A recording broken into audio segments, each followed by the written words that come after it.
Breaking: FBI caught in major Russia scandal. This is bad. New evidence has emerged showing that the FBI decided to use unreliable, compromised information in its investigation into possible Russian collusion.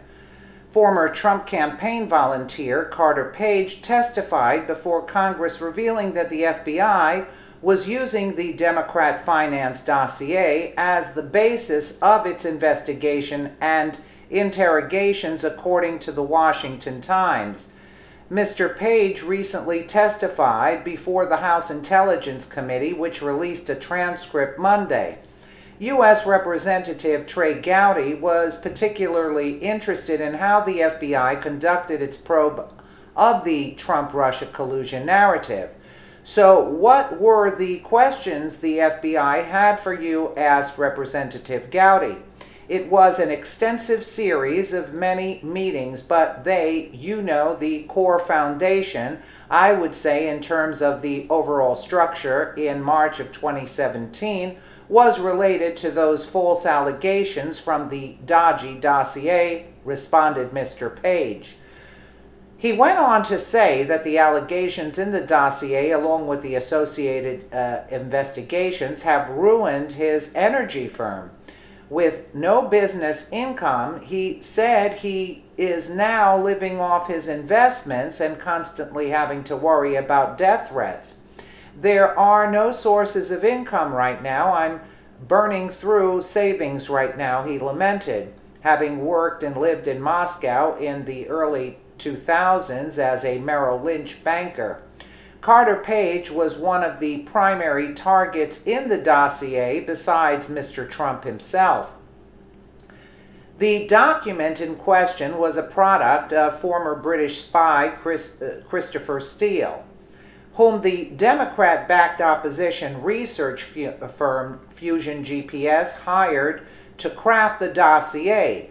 Considering Steele's connections within the intelligence community, including a respected history with various U.S. agencies, the firm felt that Steele would be ideally suited to this line of work. The document claims that the Russians had compromising information on Mr. Trump.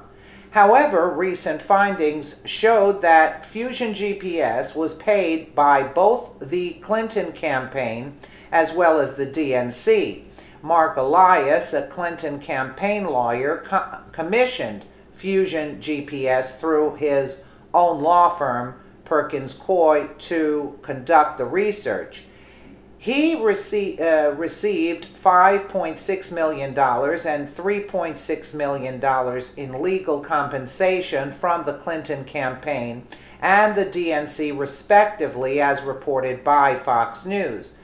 The British spy accused Mr. Page of several felonies, including meeting with Russian officials, promising to end U.S. sanctions against Russia in exchange for a brokerage commission.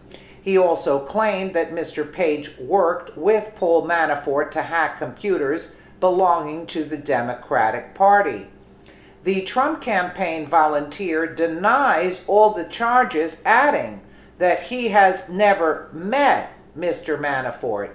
When asked if all the FBI questions were related to the dossier, Mr. Page responded, "Not all of them, but I would say that was a central foundation, and again, it would sort of branch out from there. Every word in that about me is completely false. The core allegations of that document were certainly all false," Mr. Page said. He has filed libel lawsuits against Yahoo News and Huffington Post for repeating Mr. Steele's allegations. "Any pain I've been through in this committee is minuscule compared to the dodgy dossier inflicted destruction on my life," he said. The fact that the FBI felt this document was a trustworthy source on which to base their investigations is a worrisome sign, considering the other scandals that have plagued the Bureau's leadership It is not surprising that President Trump fired FBI Director Comey when he did. Wow. Is that something? And this is all Clinton's doing. What do you mean the Democratic campaign paid for it, the DNC? Who is this? That's them. So bottom line, it's all Hillary that's causing all this destruction, but I guess she's used to it, by now. Let me know what you guys think in the comments below. And again, thank you so much for watching.